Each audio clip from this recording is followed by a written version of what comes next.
আসসালামু আলাইকুম রহমতুল্লাহ। দর্শক মণ্ডলী, আজকে আপনাদেরকে দেখাবো পৃথিবীর মডার্ন সায়েন্সের মেডিকেলের সবচেয়ে লেটেস্ট টেকনোলজি যে মেশিনটার মধ্যে অ্যাপ্লাই করা হয়েছে সেটা হচ্ছে যে এই হাইপারবারিক মেশিনটা। এটা একটা চেম্বার।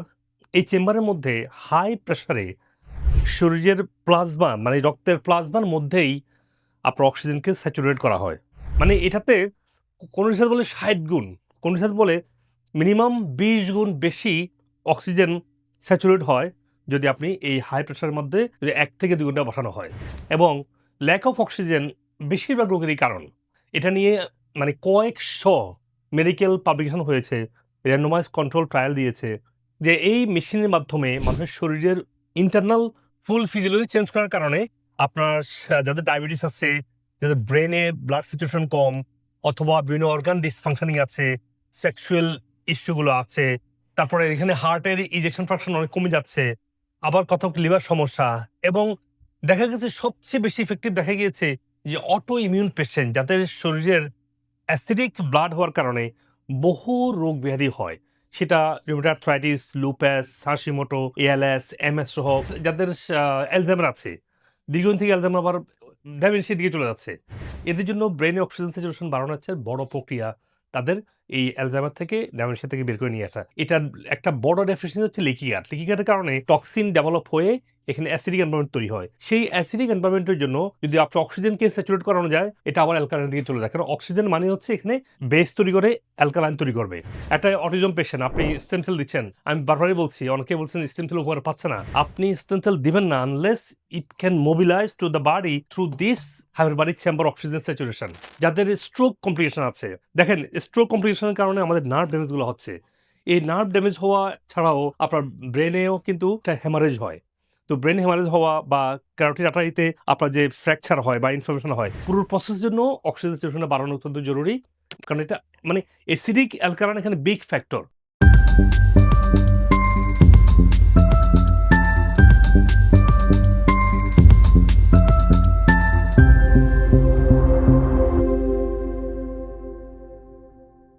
এবং হেনরি ল অনুযায়ী যখনই হাই প্রেশারে যেকোনো গ্যাসকে লিকুইডের মধ্যে যখন দেয়া হয়, যেমন আমরা যে সোডা খাই, সোডার মধ্যে কি করা হয়? লিকুইডের মধ্যে গ্যাসটাকে ডিজলভ করা হয়, এটা অ্যাক্টিভ হয়। ঠিক একইভাবে আমাদের প্লাজমার মধ্যে এই মেশিনের মাধ্যমে অক্সিজেনকে স্যাচুরেট করা হয়। ধরুন একটা স্ট্রোক পেশেন্ট, তার নার্ভগুলো উইক, তার ব্লাড ফ্লো হতে পারছে না, তার নিউরোজেনেসিস দরকার, তার অ্যাঞ্জিওজেনেসিস দরকার। আবার যাদের একটু অটিজম আছে বা যাদের পার্কিনসন আছে, মায়োলিন শিটে ইনফ্লামেটেড, যাদের অটিজম, এখানে নতুন করে কোষ তৈরি করা দরকার। এই যে নিউরোজেনেসিস দরকার তার ব্রেনের মধ্যে। তাছাড়া ব্রেন ইনফ্লুশন কমানো, অক্সিজেন স্যাচুরেশনটা বাড়ানো, ব্লাড ফ্লোটাকে বাড়ানো, লিকুইড সার্কুলেশনকে বাড়ানো। এই পুরো প্রসেসের জন্যই আপনার দরকার হচ্ছে যে অক্সিজেন স্যাচুরেশন। এই জন্য যারা স্টেম সেল নিচ্ছে, অটিজম পেশেন্ট যারা আছেন, তাদের জন্য যদি এটা কোথাও না পান, ধরুন আপনি আছেন ইতালিতে, আর স্টেম সেল নিয়েছেন আমেরিকাতে এসে, যারা সবাই আমেরিকাতে এসে নেয় বা ইউরোপ থেকে রেগুলার বেসিসে আসে, অস্ট্রেলিয়া থেকে আসে, তারা অস্ট্রেলিয়াতে এটা মেশিনটা পায়, সব জায়গায় মেশিনটা পাওয়া যাচ্ছে। কিন্তু আপনারা যারা ইউরোপে আছেন, মেশিনটা না পান, আপনারা স্টেম সেল দিতে পারবেন না আনটিল আপনারা এই মেশিনটা ব্যবহার করতে পারছেন, বা ইউরোপে আপনি যে শহরে আছেন বা পাশের শহরে আপনি মেশিনটা পেয়েছেন। মানে স্টেম সেল মোবিলাইজ হবে না until you have enough oxygen. So you can use the chamber to prepare for a surgery or help recover from surgery, any kind of a wound. It helps to generate stem cells. So when you put the pressure into the chamber and then you release it and then you pressure again and release, that change in pressure stimulates your stem cells. One of my patients has been my own daughter who had to have some dental surgery done, and she went in several times before the surgery, and then after the surgery she went in some too. And she said she feels like she has healed much faster after this particular episode than she did after the last time she had something like that done. You can also use it for any kind of wound healing. It's officially approved by the FDA for diabetic foot ulcers, any kind of diabetic wound, or any kind of wound healing. আর আমরা মেশিনটা একেবারে মানে latest এবং best চেষ্টা করেছি আনার জন্য, এবং অল্প প্রেসারে আমরা রিসার্চ করে দেখিয়েছি, এটা আমরা পরে আমরা পরীক্ষা করলাম, অল্প প্রেসারে ATA 1.5 উঠে যাচ্ছে, এবং ATA 1.5 অনেক ক্ষেত্রে 2 লাগে, কিন্তু ATA 1.5 দিয়েই আমরা এনাফ অক্সিজেন স্যাচুরেশন করতে পারতেছি, হুইচ ইজ ভেরি অ্যামেজিং। এবং এটা বাংলাদেশে আমরা সেট করেছি, আমেরিকাতে, বাংলাদেশে পাঠিয়েছি, আমেরিকাতে তো আমাদের আছেই, টেক্সাসেও আছে। তো আমরা চেষ্টা করছি যে সব পেশেন্ট, ধরেন blood pressure high, main source of blood is not pure, হার্টকে ওভারফার্ম করতে হচ্ছে, সিস্টেলিকটা অনেক বেড়ে যাচ্ছে। তাদের জন্য সিস্টেলিক প্রেশারটা কমিয়ে আনার জন্য বা ডায়াস্টেলিকটা কমিয়ে আনার জন্য ব্লাডটাকে পিওর করতে হয়। তো ব্লাডে অক্সিজেন বাড়ানো মানে যখন ব্লাডের অ্যালকালাইন স্টেটে আসবে, অ্যালকালাইন স্টেটে আসলেই আপনার সহজে ব্লাড প্রেশারটা কমিয়ে আনা সম্ভব। এটা ছাড়াও যাদের ব্লাড সার্কুলেশন হচ্ছে না, সেখানে এই অ্যাঞ্জিওজেনেসিস মানে নতুন ব্লাড ভেসেল তৈরি করার একটা সহজ উপায় হচ্ছে এই মেশিনের মাধ্যমে। আপনি রিসার্চ অনেকগুলো পাবলিকেশন দেখেছিলাম, ডক্টর ড্যানিয়েল অ্যামিন পাবলিশ করেছে, যেমন দেখিয়েছে কিভাবে উনি উইথিন 6 উইকসের মধ্যে অ্যাঞ্জিওজেনেসিস করতে পেরেছে শুধু এই মেশিনটা দিয়ে অক্সিজেন স্যাচুরেশন বাড়ানোর কারণে। এবং এটা নিয়ে যাদের অ্যালজাইমার আছে, দীর্ঘদিন থেকে অ্যালজাইমার আবার ডেমেনশিয়ার দিকে চলে যাচ্ছে, এদের জন্য ব্রেনে অক্সিজেন স্যাচুরেশন বাড়ানো হচ্ছে বড় প্রক্রিয়া তাদের এই অ্যালজাইমার থেকে ডেমেনশিয়া থেকে বের করে নিয়ে আসা। It's not a complete healing cure procedure না, এটা একটা সাপ্লিমেন্টাল বা অ্যাডজাঙ্ক্ট। আপনাকে এর পাশাপাশি যে মোডালিটিসগুলো আছে, যেমন ডায়েটারি প্রোটোকল, যেমন আপনাকে লাইফস্টাইল চেঞ্জ, যেটা আমরা বলি মানুষের মিস্টেক করছি, এগুলো তো করতেই হবে। আপনাকে সাপ্লিমেন্টের মাধ্যমে আপনার বেস্ট সাপ্লিমেন্ট লাগবেই নিউট্রিশনালি হিলিং করার জন্য। সেটা করার পরে এটা ইট বিকাম মিরাকল। একটা অটিজম পেশেন্ট, আপনি স্টেম সেল দিচ্ছেন, আমি বারবারই বলছি, অনেকে বলছেন স্টেম সেল উপকার পাচ্ছে না। আপনি স্টেম সেল দিবেন না unless it can mobilise to the body through this hyperbaric chamber oxygen saturation. Oxygen saturation না হলে আপনার অ্যালজাইমার পেশেন্টদের ইনফ্লামেশনগুলো কমবে না, সেলগুলো নতুন গ্রো করবে না। অটিজম পেশেন্টদের জন্য তাই। We also know that hyperbaric is amazing at reducing the cytokine response from an inflammatory standpoint. It increases the anti-inflammatory cytokines in our body. It decreases the inflammatory cytokines in our body. It also increases the regulatory cytokines, the cytokines that are trying to balance our immune system, put pressure on the unhealthy bacteria in a way that would make it more difficult for them to thrive. So here's another way that hyperbaric may help with children diagnosed on the autism spectrum. So is it appropriate to apply hyperbaric to these children? Absolutely, the answer is yes. Those are a few of the mechanisms, not all of them, but that's the rationale and the mechanisms that are acting on these children. It would be so much different of a treatment. This wouldn't even be working, correct? Exactly. It even gets to the whole root of psychiatric illness and the perception that it's always been psychiatric and functional, when in fact we're now finding it is due to underlying metabolic, vascular causes, birth injury, all sorts of different things. And autism really is the feature diagnosis of a inappropriate psychiatric heading. And when you যাদের stroke complication আছে, দেখেন stroke কমপ্লিকেশনের কারণে আমাদের nerve ড্যামেজগুলো হচ্ছে। এই nerve damage হওয়া ছাড়াও আপনার ব্রেনেও কিন্তু একটা হ্যামারেজ হয়। তো ব্রেন হ্যামারেজ হওয়া বা ক্যারোটিড আর্টারিতে আপনার যে ফ্র্যাকচার হয় বা ইনফ্লামেশন হয়, পুরো প্রসেসের জন্য অক্সিজেন স্যাচুরেশন বাড়ানো অত্যন্ত জরুরি। কারণ এটা মানে অ্যাসিডিক অ্যালকালাইন এখানে বিগ ফ্যাক্টর। পুরো সিস্টেমকে অ্যালকালাইন করার জন্য এই মেশিনটা তখন কাজ করবে, অক্সিজেনটা বাড়াবে। হয়তো ভাবছেন যে শুধু অক্সিজেন থেরাপি, বিশ্বাস করুন যেখানে অক্সিজেন স্যাচুরেটেড আছে ক্যান্সার গ্রো করতে পারে না। ক্যান্সার হেট অক্সিজেন। কেন? কারণ অক্সিজেন থাকলে এটা চলে যাবে অ্যালকালাইনে। ক্যান্সার সেল এখানে কনস্ট্যান্টলি রিনিউ করতে পারে না। কারণ ক্যান্সার রিনিউ করার জন্য বা ক্যান্সার কনস্ট্যান্টলি গ্রো করার জন্য আপনাকে এখানে অ্যালকালাইন স্টেট প্রয়োজন হবে। এই জন্য ক্যান্সার পেশেন্ট যারা খুব স্ট্রাগল করছেন বডিকে ফাংশনিংয়ে নিয়ে আসা, স্পেশালি কেমো দেওয়ার পরে যে হিউজ কমপ্লিকেশন দেখা দেয়, স্পেশালি যাদের মেটাবলিক সিস্টেম ভেঙে পড়ে, সেখানে অ্যালকালাইন স্টেট আনার জন্য এই হাইপারবারিক চেম্বার খুব জরুরি। Is hyperbaric oxygen appropriate in cancer treatment? The answer to that for me is yes. The real answer for that is it will depend. Is this somebody who's still actively going through chemo and radiation? Is this somebody who's done chemo and radiation and ultimately their cancer is resistant to traditional therapies? Is this somebody who's trying to avoid traditional therapies like chemotherapy and radiation, and they're looking for different types of answers? Hyperbaric oxygen in relationship to cancer was in the past always a kind of a question mark. So there was a lot of theoretical ideas that maybe it would be good. On the other side of the equation, maybe it would make cancer worse because the oxygen, etc. And there was a couple of things that kind of came together. But in 2012, a review paper about hyperbaric oxygen in cancer was published, and it essentially said, well, we've had this history of thinking hyperbaric might make cancer worse, and there was one or two research studies that maybe showed that or maybe were confounded, but it wasn't real clear. And so the paper in 2012 essentially said, on balance, looking at the mechanisms and everything else, it appears that hyperbaric oxygen would be beneficial for patients either with cancer side effects from treatment or recovery, or maybe even in the treatment of cancer.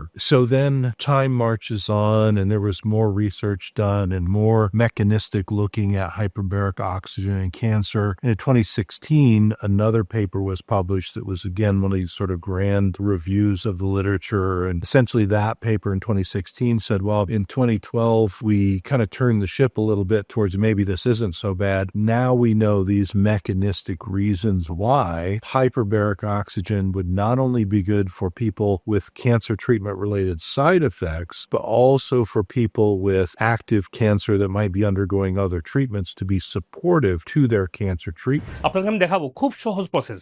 তবে যারা major complication তারা minimum 50টা autism patient 50টা না দিয়ে এটা শুরু করবেন না যে আমি দেবো দেখি ট্রাই করি না।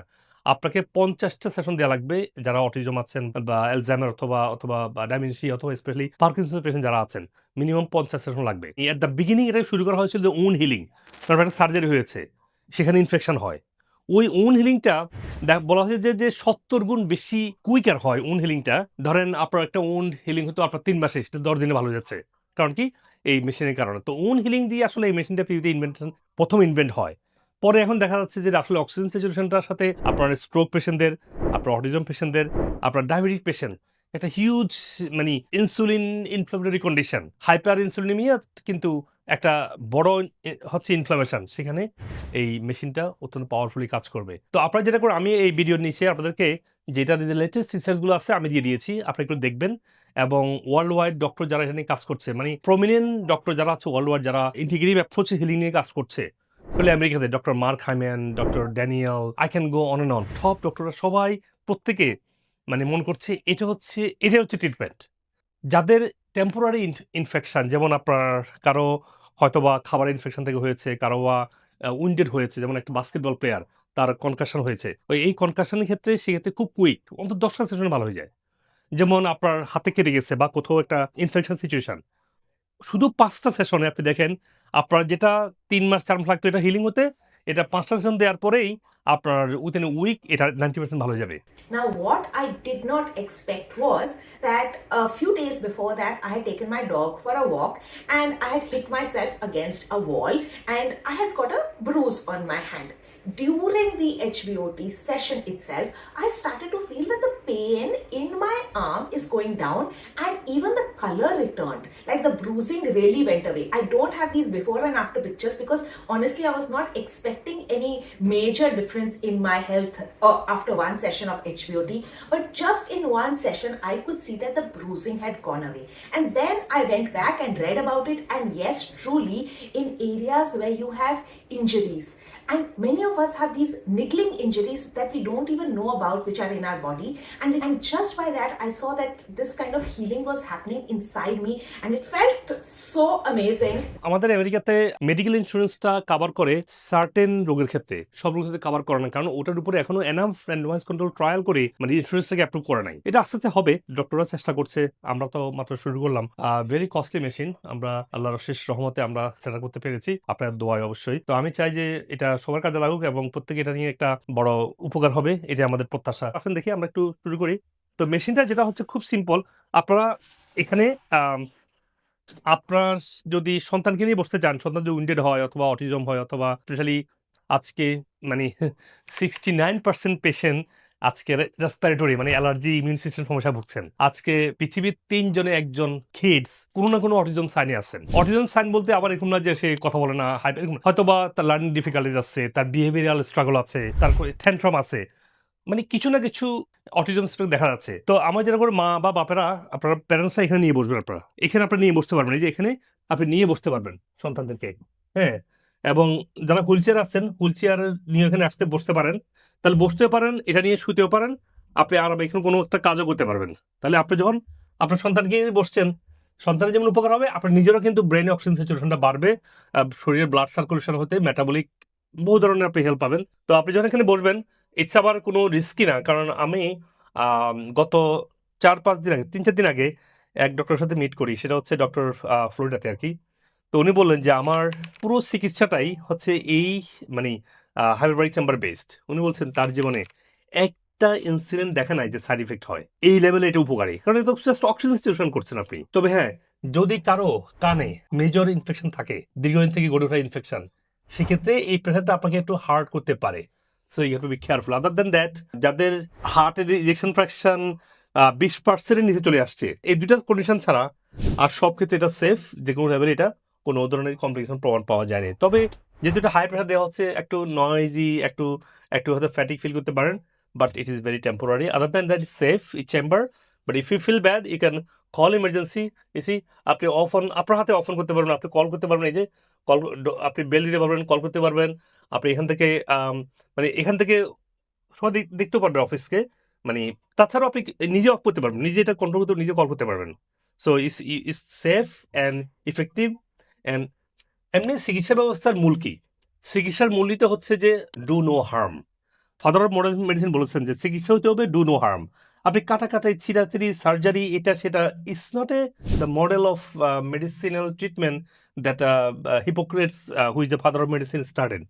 He started at the beginning. একজন মেডিকেল স্টুডেন্ট যখন মেডিকেল স্কুলে যায়, আমি যখন প্রথম পোস্টডকে, আমি তো মেডিকেল স্কুল গিয়েছি পোস্টডকে ক্লাসে বসে আমাদেরকে প্রথম শিখাচ্ছিল যে do no harm. That's the first thing, do no harm. কিন্তু আজকে চিকিৎসা মানেই হচ্ছে হার্ম। এই যে আর্টিফিশিয়াল কেমিক্যাল বেস মেডিসিন, এটাই চিকিৎসা। এটা লাগবে যখন প্রয়োজন, কিন্তু এটার উপর ডিপেন্ড করে মানুষের একটা সাইকেলের মধ্যে পড়ে দেওয়া, ওষুধ বাড়ানো, সাইকেল, এরপরে সার্জারি করা, সাইকেল। এটা this is not the treatment. Treatment has to be non invasive. Surgery লাগবে। আগে ডু নো হার্ম, এই ধরনের চিকিৎসা, ওজন থেরাপি, আকুপাংচার, হ্যাঁ, পিআরপি, তারপর হচ্ছে যে ন্যাচারাল মেডিসিনগুলো, তারপর হচ্ছে যে এই ধরনের হাইপারবারিক চেম্বার, এটা হচ্ছে রিয়েল ডু নো হার্ম চিকিৎসা। এটা করার পরে লাগলে হার্মফুল, লাগলে সার্জারি, লাগলে ওপেন হার্ট, সে তো ভিন্ন কথা। কিন্তু চিকিৎসা মানে হচ্ছে যে আমি একটু পিল খাবো, এরপরে সার্জারি যাবো, এরপরে কি হবে, এরপরে ইমার্জেন্সি যাবো। That's not how it's suppose to be. So আপনারা হচ্ছে যে যাদের ব্রেন ইস্যুগুলো আছে, যাদের কমপ্লিকেশন আছে, বিভিন্ন স্ট্রোক রিলেটেড কমপ্লিকেশন, যাদের হার্টের সমস্যাগুলো আছে, এবং হচ্ছে যে যাদের দীর্ঘদিন থেকে গড়ে ওঠা metabolic dysfunction, blood pressure, diabetes, high cholesterol, তারপরে যাদের আছে অটোইমিউন ডিজিজগুলো আছে, অত্যন্ত পাওয়ারফুল বডিতে অক্সিজেন স্যাচুরেশন করতে পারবেন। আপনার দীর্ঘদিনের পেইনফুল সিচুয়েশন থেকে আপনি বেরোতে পারবেন। তবে শুধু এটা এনাফ না, আরও ডায়েট, লাইফস্টাইল সব কিছু মিলে আপনি একটা আস্তে আস্তে সুস্থতার দিকে যাত্রা করবেন। দেখেন যে আমি শুরু করলাম, আমি ক্লোজ করার পরে আমি অন করলাম, প্রথম অন করলাম, তারপর O2 দিলাম অক্সিজেন স্যাচুরেশনের জন্য, তারপরে আমি এয়ার পিউরিফাই করলাম, তারপরে ডিহিউমিডিটি করলাম, তারপরে ফ্যান। এভাবে পুরোটা আমি স্টেপ বাই স্টেপ চালু করেছি। এখন আমি রিল্যাক্সলি আমার বডিতে অক্সিজেন স্যাচুরেট হবে। আপনি পুরো ড্রেসটা পরে বসতে পারেন। মানে এর জন্য আপনাকে মানে ড্রেস আনড্রেস করতে হবে না। আপনি এখানে কোনো কিছু কাজ করতে পারেন, কোনো কিছু বসে কথা বলতে পারেন। কথা না বলাই ভালো। তো আপনি এখানে যখন বসবেন, আপনি অক্সিজেন আসতেছে, you have to talk to your body. দেখে আমার শরীরে অক্সিজেন স্যাচুরেশন হচ্ছে, আমার সেল হিলিং হচ্ছে, আমার বডি তার ফাংশনটা ইমপ্রুভ করছে। আপনি পজিটিভ অ্যাফার্মেশন করবেন, অক্সিজেন আসতেছে, অ্যালকালাইন হচ্ছে, আমার হার্ট ফাংশন ভালো হচ্ছে, আমার ব্রেনে অক্সিজেন যাচ্ছে, ব্রেন সার্কুলেশন বাড়ছে, ব্রেনে নিউরোজেনেসিস হচ্ছে, পুরা শরীরে আপনার এনজিওজেনেসিস হচ্ছে। যাদের স্ট্রোক বা হার্ট অ্যাটাক আছে তাদের নতুন করে এনজিওজেনেসিস হচ্ছে না, নতুন ব্লাড ভেসেল তৈরি হচ্ছে। এইভাবে নিজের বডির সাথে কথা বলবেন যে আমি দিন দিন ইমপ্রুভ হচ্ছি। মানে পজিটিভ অ্যাফার্মেশনটা করবেন। আর যদি প্রয়োজন আপনি যে কল দিবেন, আপনি যদি কোনো রকম একটু মানে অকওয়ার্ড ফিল করেন, আপনি ভিতরে বসে কথা বলবেন। আপনি যে কোনো সাপোর্ট দরকার, আপনি পানি খাবেন, আনতে পারেন, আপনি একটা বই পড়তে আনবেন, চাইতে পারেন। বাট এখানে বসে আপনি রিল্যাক্স করবেন এবং আপনি চাইবেন যে আপনার শরীর বডিতে এটা স্যাচুরেশনটা আসুক, অক্সিজেন আসুক, আপনি ইমপ্রুভ হোক। Hello, my name is John. And I'm Patty, and we're here at Dr. Spiegel's office to share with you our journey with hyperbaric oxygen therapy. Part of mine and John's journey has been he was diagnosed with autism at 2.5. And the diagnosis, as many of you know yourselves, is almost like a prison for them because they're trapped within their own mind and they have not a lot of function. They have not able to communicate, not able to let you know what their wants and needs are. So as parents, we find ourselves in a very difficult situation. Hyperbaric therapy for us has been such a healing for the brain, and John now is able to, as you saw, communicate clearly.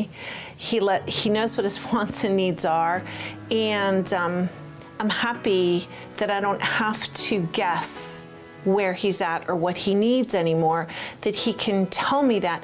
Hyperbaric therapy is one of the only therapies that crosses the bloodline barrier in the brain and actually heals the brain, and all the progress they get stays, which is amazing.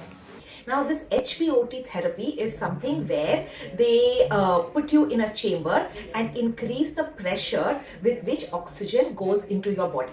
Now, what happens is that when the oxygen normally we breathe in, it goes into your hemoglobin, into your RBCs. But when you take hyperbaric oxygen and it is being sent 100% oxygen goes into your body at 2 to 3 atmospheric pressures, then the oxygen is traveling in your plasma, in your CSF, into your tissues, and it's a totally different way of the oxygen reaching your body. Now, for normal, healthy human beings, this can mean to increased immunity, increased brain functioning, stem cell regeneration, better collagen function, skin feeling radiant, and just general good health. So I was like, why not? So hyperbaric oxygen therapy raises that oxygen to nearly 100%, and you're put in this pressurized, closed environment. So the oxygen can not just go into your lung, it goes right into your tissues. And it goes into your blood, and your blood carries it to the organs. So simply, it's driving a high amount of concentrated oxygen into injured tissues. It also has the capacity to stimulate stem cells by 800%. Stem cells are basically undifferentiated cells. They're cells that don't have a purpose that turn into certain cells. So this therapy targets things like dementia, stroke, heart problems, definitely things like angina or coronary heart disease, asthma, other lung conditions like COPD, emphysema. So HBOT is hyperbaric oxygen therapy, and it is a way of providing a patient with a wound with a high level of concentration of oxygen so that wound may heal. It's usually an advanced therapy where wounds are not responding to traditional treatment, and we need to get oxygen to that wound to get it to heal. Going back to physics, there's different laws. One is Boyle's law, where the more pressure you put to a gas, the smaller the gas bubble becomes, and then it's easier to diffuse into the tissues and get to where they need to go. So when individuals are put in a chamber, they actually will feel a pressure as a result of this compression. And so we do it by what we call atmospheres. When we treat a patient using HBOT, we call hyperbaric oxygen therapy is a medical treatment that is used to treat a variety of medical conditions. By combining increased atmospheric pressure with 100% oxygen, oxygen is non-healing wounds in the lower extremities or brain. And what happens normally is red blood cells carry 98 to 100% oxygen, but with increased pressure and increased concentration of oxygen, we're able to infuse increased amounts of oxygen into the plasma that gets delivered to the tissues in a higher concentration to enhance healing.